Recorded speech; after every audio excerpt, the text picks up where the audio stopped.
L'histoire de Jeff Bezos, c'est le genre d'histoire qui démarre de manière complètement improbable. Nous sommes en 1964 à Albuquerque et dès sa naissance, Jeff ne part pas exactement avec toutes les cartes en main. Ses parents sont adolescents et son père biologique, Ted, passionné de monocycles et artiste dans un cirque, disparaît vite de sa vie. Heureusement, sa mère Jacqueline rencontre Miguel Bezos, un immigré cubain plein de bienveillance qui décide d'adopter Jeff et de lui donner son nom de famille. D'ailleurs, Jeff, c'est un surnom pour Jeffrey. Alors, le jeune garçon grandit ainsi au Texas et en Floride, entouré de l'affection de sa famille et de son grand-père maternel, qui l'initie aux sciences et aux travaux manuels lors des étés passés dans son ranch au Texas. Mais déjà petit, Jeff affiche son tempérament singulier. À 10 ans, pendant un trajet en voiture avec ses grands-parents, Jeff, énervé par l'habitude de sa grand-mère de fumer, il lui calcule exactement combien d'années de vie elle risque de perdre. Fier de sa démonstration mathématique, il annonce froidement le résultat, ce qui fait immédiatement fondre sa grand-mère en larmes. Son grand-père arrête alors la voiture sur le bas-côté et lui donne une leçon de vie marquante. Jeff, un jour tu comprendras qu'il est plus difficile d'être gentil que d'être intelligent. Cette phrase restera gravée à jamais dans son esprit. À 18 ans, Jeff est brillant. Lycéen à Miami, il rafle toutes les récompenses académiques et termine major de promo. En 1982, devant toute l'assemblée venue célébrer son diplôme, il lâche un discours complètement inattendu. « Je rêve du jour où l'humanité colonisera l'espace. » Mais avant de toucher les étoiles, il doit retourner les hamburgers. Oui, l'été suivant, Jeff enfile le tablier au McDonald's de Miami. Cette expérience, bien qu'apparemment banale, lui enseigne des choses fondamentales. La gestion efficace et l'importance du service client. Cette même année, et on est en 1982, Jeff intègre l'université de Princeton, temple prestigieux du savoir où il excelle naturellement.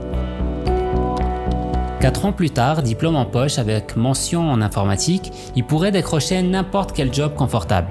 Intel, Bell Labs, tous lui font des offres alléchantes. Mais Jeff préfère l'aventure et rejoint une petite start-up de télécom appelée Fitel, avant de basculer rapidement vers le monde de la finance à New York. À la fin des années 80, il monte les échelons à une vitesse hallucinante. À 30 ans seulement, il est déjà vice-président senior. Jeff est clairement sur l'autoroute du succès version Wall Street.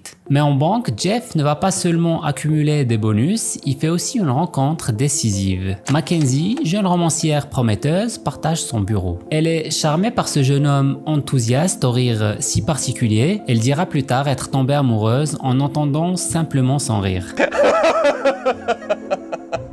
Et ils ne tardent pas à sortir ensemble et se marient en 93. Le duo Bezos est né. C'est à ce moment précis que Jeff tombe sur un chiffre stupéfiant. L'usage d'Internet augmente de 2300% chaque année. Un véritable électrochoc. Jeff comprend immédiatement qu'il tient là l'opportunité de sa vie. Il imagine une librairie avec des millions de titres disponibles en quelques clics seulement. Chose absolument impossible dans le monde réel. À cet instant précis, il sait que tout est sur le point de basculer. En 93, Jeff Bezos fait un saut dans le vide. Il quitte son poste haut placé à Wall Street, abandonne ses primes confortables et avec Mackenzie à ses côtés, traverse les États-Unis en voiture, direction Seattle. Pendant le trajet, il griffonne son business plan sur la banquette passager. Son idée, créer la plus grande librairie du monde, mais en ligne. Pourquoi Seattle? Parce qu'elle est proche d'un grand distributeur de livres, mais aussi parce que l'État de Washington, peu peuplé, lui permet de minimiser les taxes sur les ventes en ligne. Le couple s'installe dans une maison modeste en banlieue et c'est dans le garage que tout commence. La même année, Amazon naît officiellement. Au départ, Jeff pense appeler son entreprise Cadabra, mais quelqu'un entend cadavre au téléphone. Mauvais délire, il pense aussi à Relentless. D'ailleurs, il possède encore le domaine relentless.com. Mais il finit par choisir Amazon, comme le fleuve. Grand, puissant, sans fin, parfait. Dans les premières semaines, Mackenzie gère les chèques et la compta.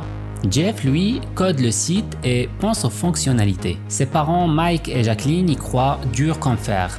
Il met 300 000 $ sur la table. Mais Jeff prévient tout le monde, il y a 70% de chances pour qu'il se plante. Mais ça ne l'arrête pas. Le site ouvre au public en 95 et pour le tester, Jeff invite 300 amis à essayer la version bêta. Très vite, les commandes affluent, d'abord des États-Unis, puis de l'étranger. Dans le garage, l'ambiance est studieuse. Jeff emballe lui-même les colis à genoux sur le béton.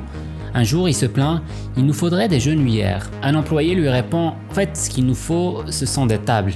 Jeff éclate de rire. Le lendemain, il achète des tables, productivité doublée. Cette anecdote devient mythique. Elle incarne la culture Bezos. Humilité, écoute, efficacité, tout le monde met la main à la pâte, même le boss. Pour les bureaux, des portes posées sur des tréteaux. Et la fameuse règle des 2 pizzas. Aucune équipe ne doit être trop grande pour être nourrie par 2 pizzas. Mais surtout, Jeff installe une chaise vide à chaque réunion. Cette chaise, c'est le client. Car pour lui, le client est roi. Et tout ce qu'Amazon fait, tout ce qu'il décide, part de là. Amazon, au départ simple librairie en ligne, devient rapidement une machine tentaculaire.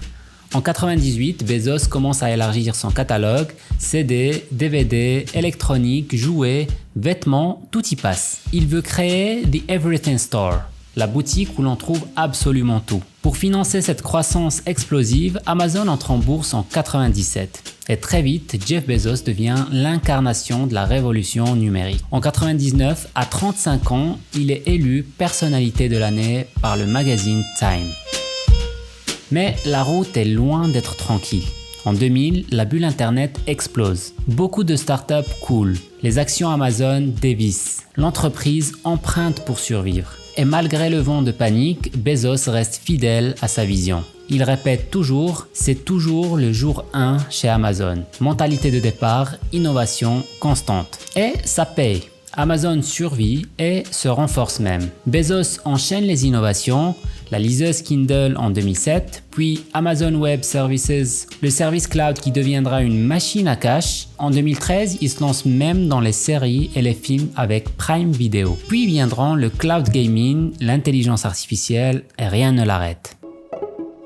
En 2018, Amazon vaut 1000 milliards de $. Bezos devient l'homme le plus riche au monde, mais l'argent ne semble pas être sa motivation première. Ce qui l'anime, ce sont des idées folles. En 2021, pile 27 ans après la création d'Amazon, il quitte son poste de CEO, mais il reste président du conseil. Fin d'une ère, celle d'un homme qui a transformé un garage en empire planétaire. Jeff Bezos a conquis le monde du commerce, mais un autre rêve plus ancien ne l'a jamais quitté, l'espace. Depuis l'enfance, il lit de la science-fiction, il regarde la Lune, les étoiles, les fusées de la NASA et il se dit « un jour, moi aussi ». Alors en 2000, discrètement, il fonde Blue Origin. Pas un coup de com', pas de conférence flashy, juste une idée fixe. Objectif, réduire le coût de l'accès à l'espace. Et un jour, permettre à des millions d'humains de vivre hors de la Terre. 10 ans de silence, tout est financé par sa fortune personnelle et en 2015, le pari décolle enfin. La fusée New Shepard, du nom du premier américain dans l'espace, réussit l'impensable.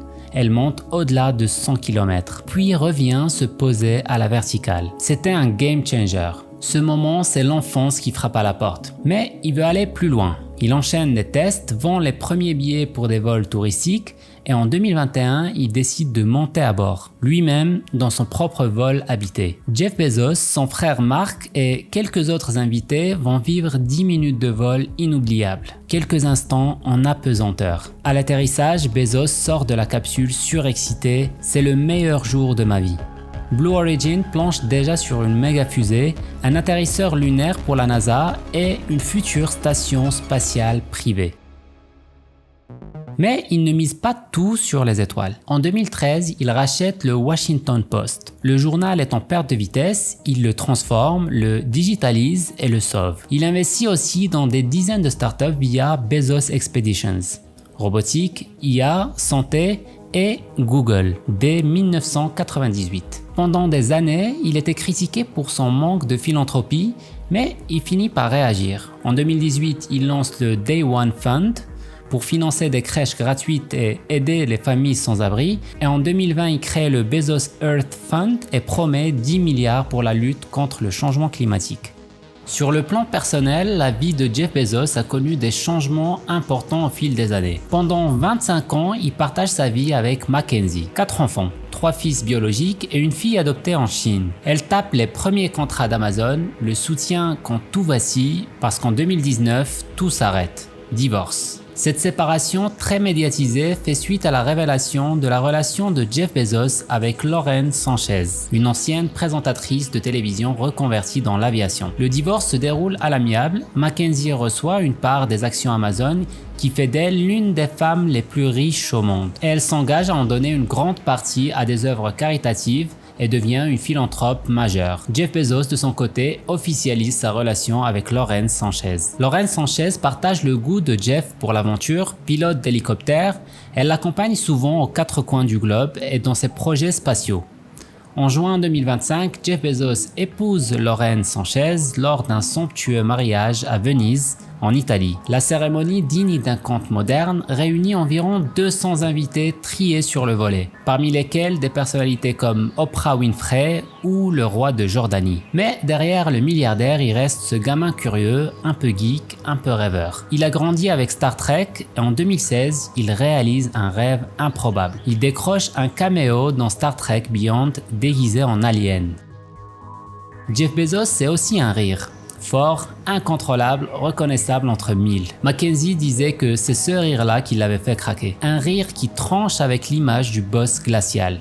Un rire d'enfant, de passionné. Et puis, il y a la passion de toujours. L'espace. Il finance la récupération des moteurs de mission Apollo tombés au fond de l'océan. Il collectionne les objets liés à l'exploration spatiale et a même construit une immense horloge mécanique de 10 000 ans à l'intérieur d'une montagne au Texas, symbole de sa croyance en la nécessité de penser à long terme pour l'humanité. Après des décennies à bâtir et à innover, Jeff Bezos aborde la soixantaine avec un regard tourné vers l'avenir et la transmission. Il se consacre désormais à ses grands rêves, faire de Blue Origin un acteur majeur du spatial, imaginer le futur de l'humanité au-delà de la Terre, tout en profitant de sa vie personnelle aux côtés de Lauren Sanchez et de ses enfants désormais adolescents. Son parcours, démarré dans un garage avec quelques livres, l'a mené jusqu'aux étoiles. Jeff Bezos a révolutionné le commerce, bousculé des industries entières et redéfini la notion du service client. Mais au-delà des chiffres vertigineux, son histoire inspire par la détermination enfantine avec laquelle il poursuit ses rêves. Et comme il aime le répéter pour Amazon comme pour lui-même, rien n'enlèvera l'esprit du Day One, ce n'est que le début de l'histoire.